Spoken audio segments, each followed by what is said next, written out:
అమాయకుల మీద పిన్నెల్లి అమాయకులైన పిన్నెల్లి వాళ్ళ రమేష్ పైన కూడా ఇప్పుడు అక్రమ కేసు పెట్టి అరెస్ట్ చేశారు. ఎదుటి వాళ్ళ మీద వాళ్ళే తప్పు చేస్తున్నారు, ఎదుటి వాళ్ళ మీద కేసులు పెడుతున్నారు. ఇదేనమాట. మరి ఆయన అన్ని చేసి కోర్టును తప్పుదోవ పట్టించే విధంగా, కోర్టును ప్రభావితం చేసే విధంగా జోగి రమేష్ పై పెట్టిన కేసు కోర్టుల్లో నిలబడదు అని ఈయన ఎలా అన్నారో నాకు అర్థం కాల. ఈ రాష్ట్రంలో నేరాలని అడ్డుకొని నేరస్తుల్ని కట్టడి చేయటం అనేది సజ్జల రామకృష్ణారెడ్డి ఆ తాడేపల్లి జేతిగాడి దృష్టిలో నేరపూరిత స్వభావం. కొత్త డెఫినేషన్లు ఇస్తారు కదండి.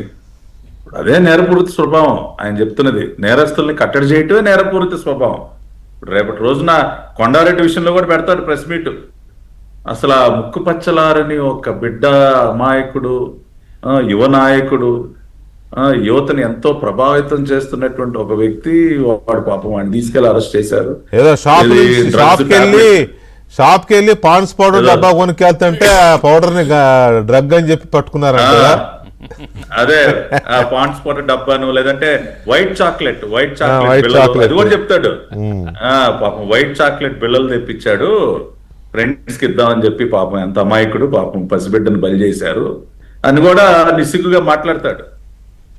వాళ్ళు కొద్దిగా ఉండాలి కదండి. వాళ్ళ ఏంటి పిన్నెల్లి సరే కొన్ని ఏముండాలన్నది నేను ఇప్పుడు మాట్లాడలేను. ఎక్కడ దొరుకుద్దో చెబితే వెళ్ళి కొనుక్కుంటారు కిలోల లెక్కన.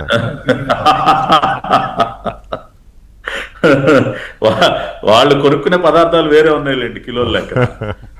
పనికొచ్చేందుకు కొనుక్కుంటారు. ఇప్పుడు ఒకటే చెప్తా ఉన్నా వీకే గారు, కోర్టుల్లో నిలబడమని ఈనాడు చెప్పడానికి.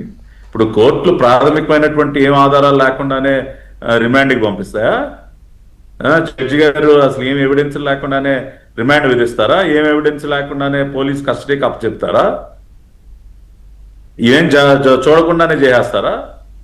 ఇవాళ గతంలో మీ చరిత్ర ఏంటి? మొన్ననే మాజీ సుప్రీంకోర్టు ప్రధాన న్యాయమూర్తి జస్టిస్ ఎన్వి రమణ గారు ఏం మాట్లాడారండి? జడ్జిల్నే బెదిరించారు, జడ్జిల కుటుంబ సభ్యులపైనే తప్పుడు కేసులు పెట్టి జడ్జిల్ని బెదిరించినటువంటి సంఘటనలు ఆయన గుర్తు చేసుకున్నారు. ఆనాటి ప్రభుత్వ హయాంలో పరిస్థితులు ఏ విధంగా ఉండాయో ఒక మాజీ చీఫ్ జస్టిస్ ఆఫ్ ఇండియా మాట్లాడారంటే దానికి జవాబు చెప్పమనండి. ఆ రకంగా న్యాయమూర్తులు బెదిరించి, న్యాయమూర్తుల కుటుంబ సభ్యులను టార్గెట్ చేసి, నా కళ్ళెదురుగుండా జరిగింది వీకే గారు. న్యాయమూర్తుల్ని బెదిరించే సంఘటనలు నేను చూసా కోర్టు హాల్లో.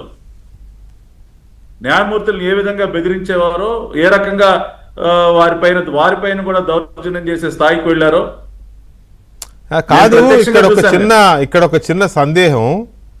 ఇప్పుడు మనం ఏదైనా జడ్జిమెంట్ మీద డిబేట్ పెట్టాలంటేనే 1కి 100 సార్లు ఆలోచిస్తాం ఏదైనా జడ్జిమెంట్ వచ్చినప్పుడు.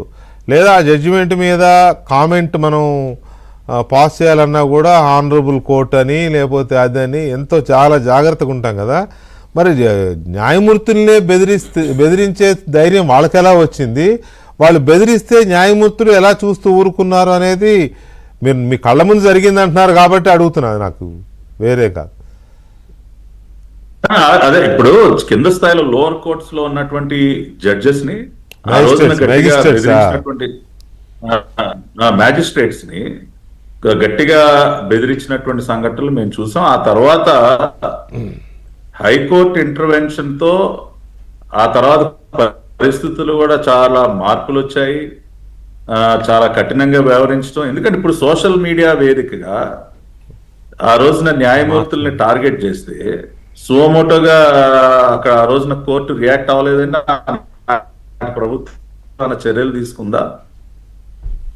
ఆ రోజున ఎవరికి రక్షణ లేదు. ఆ రోజు ఉన్నటువంటి వ్యవస్థలో ఎవరికి రక్షణ లేదు వీకే గారు. అదొక అరాచకమైనటువంటి రాక్షస పాలన కదా. ఇవాళ ఏ స్థాయిలో ఉన్నటువంటి వ్యక్తికి కూడా, whether is in executive or judiciary or any kind of system, ప్రతి ఒక్కరిని టార్గెట్ చేశారు. ఆ రోజున రాష్ట్ర ఎన్నికల కమిషనర్ పరిస్థితి ఏంటండి? ఒక స్టేట్ ఎలక్షన్ కమిషనర్ పరిస్థితి ఏంటి? నిమ్మగడ్డ రమేష్ గారి పరిస్థితి ఏంటి? ఆ రోజున ఉన్నటువంటి చీఫ్ సెక్రటరీస్ పరిస్థితి ఏంటి? ఎల్వి సుబ్రహ్మణ్యం పైన ఆనాటి ముఖ్యమంత్రి గారు ఆ రోజున దాడి చేయలేదా? లేదా రకరకాలుగా ఆ రోజున ఎన్ని విన్నాం? ఒక చీఫ్ సెక్రటరీకి భద్రత లేదు, ఒక ఎన్నికల కమిషనర్ కి భద్రత లేదు. ఎవరికి ఉందండి భద్రత ఆ రోజున? ఒక లెక్క జమ రాక్షస మొక్క కదా, ఒక నియంతలాగా వ్యవహరించాడు కాబట్టి ఇంకా ఇంత బుద్ధి చెప్పిన కొన్ని ఇంకా పాత పోకళ్ళు.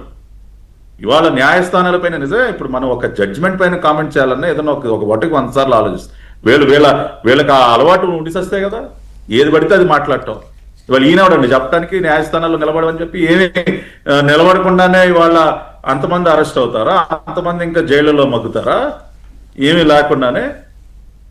ఇవాళ మేము వాళ్ళలాగా ప్రవర్తించకుండా, అందుకనే కొంత సమయం తీసుకున్నా సరే మేము ఎవిడెన్సెస్ గ్యాదర్